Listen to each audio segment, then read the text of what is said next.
आंखौ थैनायनिफ्राय रैखा खालामनायनि थाखाय हामबाय होबाय आं थोजासे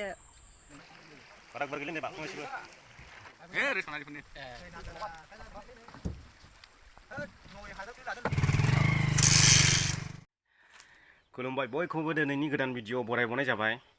दिनैहाय आङो दा बेंटलाव दङ, बेंटल बाथाबारि गामियाव। दा बिनिफ्राय थांनानै आङो काजलगावआव मोनसे फर्म आङो साबमिट हैबावनांगौ।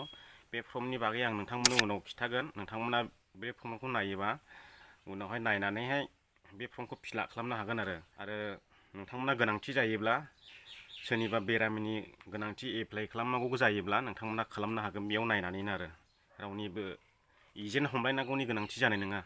नोंथांमोना नायलांबाय थादो। आङो सिगाङाव काजलगाव डिसि अफिसाव थांग्रोगोन डाइरेक्टनो। दिनैहाय नाव जावनायनि एसे देखायनोसैलै।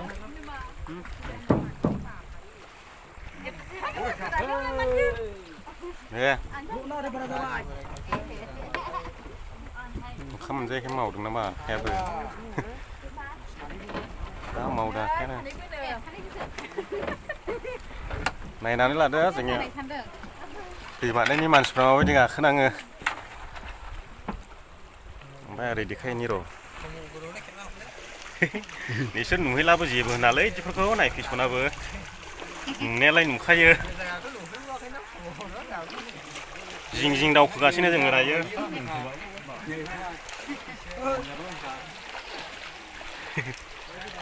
आरो नोगोद बोलो नाङोना नाव जावनायाबो, उदै सालायो माखासे दै गिदिरला। खारजेनबाय नामा? खर'आव माथो नुहुरासै। बैयो फरटेक मावनाय गुलुंजोब्बाय।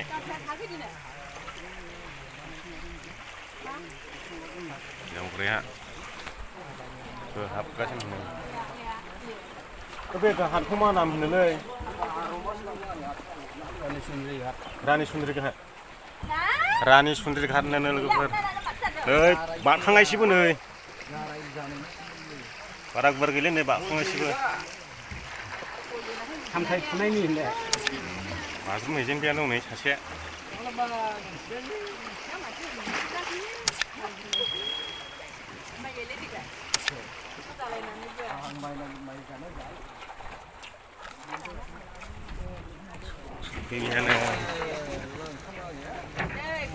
दै जिं मोनफैबाय। दाने बाइक बोख्लायनायखौ देखायनोसै आङो। दंफां दानहैदोंरा बिजौ खोनानो नोङा बाजारनिखौलाय अबे बाजारनि हे रेसनारिफोरनि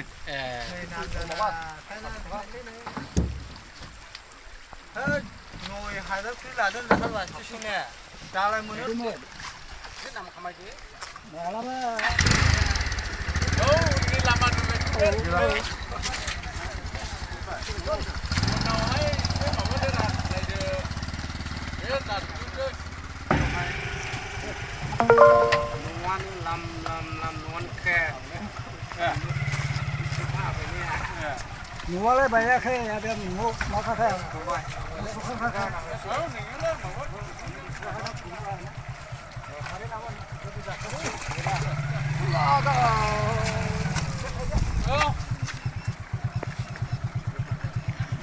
दखानदारफ्रा दै गिदिरला माबायदि लाबोनाङो नायदो। सारिगिदिं देखायथानोसैलां।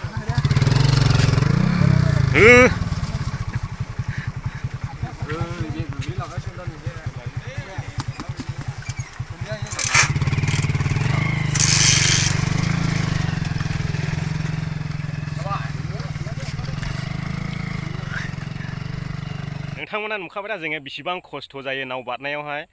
आरो बे दखानदारफ्राथ' नोंथांमोना नुखाबाय माबायदि बारहोनाङो। नाव बारबोजोबनानै दा बे फोथाराव दं आङो। आमलाइ बागान दङ बेयाव एसे। नोंथांमोननो दा चारुपालि देखायजोबगोन आङो। हासुनो ओंखारनायाबो हालालै। हासुग्रोनांनोसै।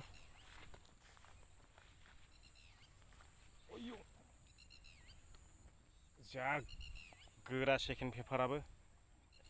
गोदोबोहाय गावलायदोंमोनलै जों उन्दै उन्दैयावहाय। आमलाइ बिफां जलायनायनो बे गोथैफोरनि आत्माफ्रा ओंखारनो होनदां हरफ्रावहाय। भिडिअ खेबफैला नुनो हागौ। गोबाङै थैदोंलै पुलिसफ्रा बेयावहाय। नोंथांमोननो सारु फालि देखायनि दै माबायदि सालायगासिनो होगासिनो बिथाङा गाग्रांलायनानै न' फारसे थांगासिनो आङो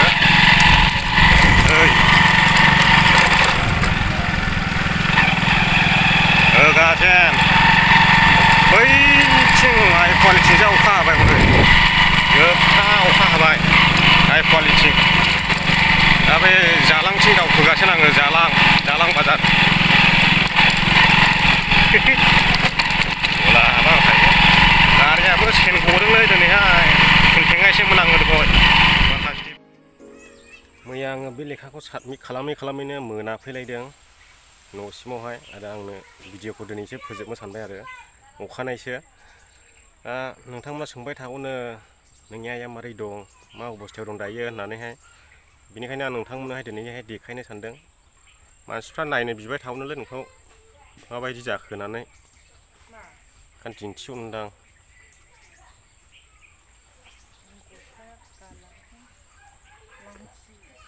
गस्ला गाननांलेलै ओरै फैदो मानसिफ्रा सोंबाय थागौनो बे अनसुंथाइ हरग्राफ्रा मारै जाखो दा मारै दं होननानै सोंबाय थागौनो हामदोंना हामाखै होननानै सोंबाय थागौनो नोंथांमोना सोंबाय थागौनायखायनो दिनैहाय नोंथांमोननो देखायनायसै आङो एसे बेलाय दा बेबायदि अबस्थायाव दङ अपारेसनाथ' जाखांबाय माने बिबुखौ हास'खाबाय नोंथांमोना स्क्रिनाव नायनो हागोन बेखौ आङो देखायगोन नोंथांमोननो बेखौनो दा बयनाय जादोंमोन आंनि आइनिफ्राय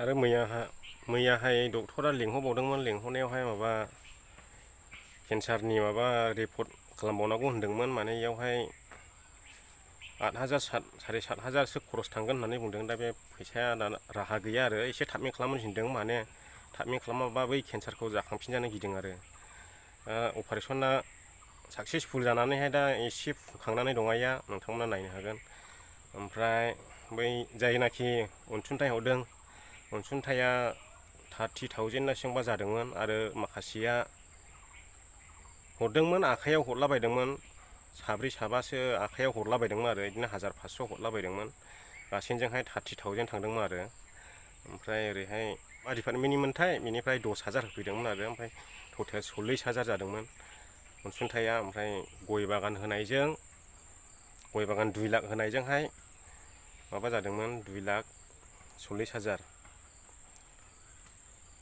2,40,000आवहाय ओमफ्राय माखासे ओरै गामिनि सोरबा होदेरलांबावदों टटेल 2.5 लाखआनो जादों ओमफ्राय अपारेसनफोराव खरसा थांदों जाहैबाय माने 1,70,000 लानानै थांदोंमोन अपारेसनावहाय खरसखौहाय दा 1,70,000आवहाय थाइसेबो न'आव सफैफिनाखै आरो दा ओमफ्राय नै न'आव सफैफिननाय हिसाबैहाय आरो सेकेन्ड टाइमावहाय चेकआपआव थांबावला माने 5,000 दाहार लानानैसो थांनाय जादों आरो दा 5,000 दाहार लानानै थांनायनिफ्राय बिदिनिफ्राय चेकआपआव थांफिननो मोनाखै दासिमबो ओमफ्राय दा नै डक्टरा दाख्लै फन खालामना लिंहरदोंमोन आंखौहाय बुंदोंमोन केन्सारनि मोनसे रिपर्ट खालामबावनांगौ नोंसिनि आइनिखौहाय बेयावहाय एसे 7,000 8,000सो खरस थांनो हागौ बेखौहाय गोख्रै थाब मावनानैहाय फैसाखौ जमा खालामना लाबोदो होननानै बुंदोंमोन डक्टरा आंखौ दा जगार खालामनो हायाखै आरो बेखौहाय फैसाखौनो दा गरसेबो गैखाले गय बागान थाबजोबखाबाय न'खौबो नोंथांमोना नुखाबाय बेनो बेकग्राउन्डनि न'आ होबाय गिजि दा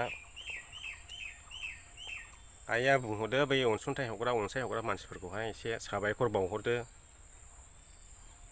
दा माबाफोरखौहाय नोंसोरखौहाय जाया आंनि थाखाय आंखौ अनदों नायदों आंखौहाय थोजासे सहाय होबाय बेनिखायनो आंनि गोसोआव खुसि जानानै दा नोंसोरखौहाय आं गासैखौबो आं नोंसोरखौ इसोरनि सिगाङावहाय हामबाय होननाय थाबाय आरो धन्यबाद होबाय आंखौ थैनायनिफ्राय रैखा खालामनायनि थाखाय हामबाय होबाय आं थोजासे रोजा रोजा साबायखर बावनायाव थाबाय आं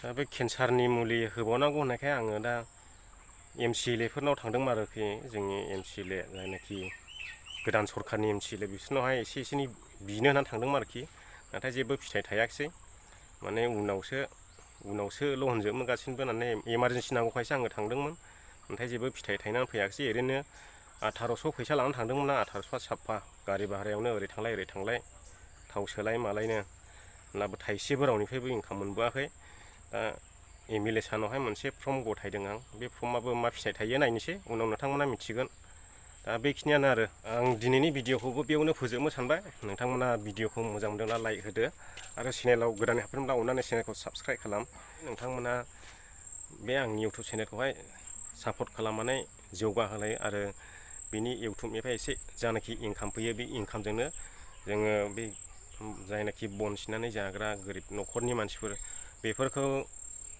माइरं सेरसे बोथिसे ओंखामनिब्लाबो आङो हेल्प खालामनो हानाय बायदि बेखौ आङो थांखि लागासिनो दङ नोंथांमोननिफ्राय बेखौल' रिकुवेस्ट खालाम नोंथांमोना चेनेलखौल' जौगाहो आरो मोजाङै इउटुबनिफ्राय इनकाम फैनाय बायदि नोंथांमोना खालामनानै होब्लानो नोंथांमोना बे फिथाइखौ नुनो मोनगोन